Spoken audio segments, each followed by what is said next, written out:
ආයිබුවන් සියලු දෙනාටම AgRaaT YouTube channel එකට අදත් ඔයාලා සාදරයෙන් පිළිගන්නවා. අද මම ඔයාලට පෙන්වන්න යන්නේ අපොස උසස් පෙළ විභාගෙට එකක් ගන්න පුළුවන් වෙන චිත්‍ර කිහිපයක්.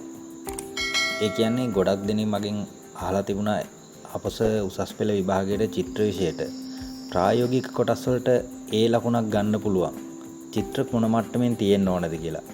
ඒකට උදාහරණ කිහිපයක් තමයි මම අද ගෙනල්ලා තියෙන්නේ.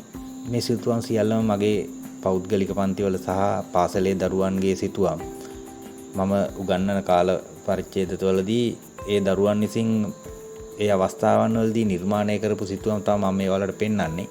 මේ සිතුවම් මැදපු සියලුම දරුවන් මේවර සහ මීට පෙර විභාගවලදී ඒ සාමාර්ථ ලබාගෙන තියෙනවා.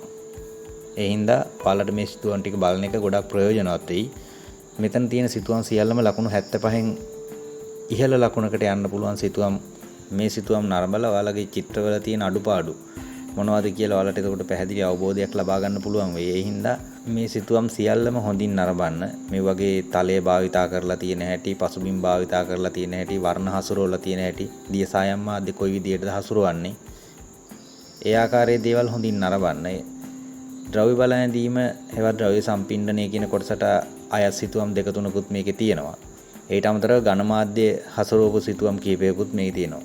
ඒ සිතුවම් සියල්ලම විශිෂ්ට සාමර්ථ්‍යයක් දක්වා ලකුණක් යන්න පුළුවන් සිතුවම් තමයි මේ තියෙන්නේ.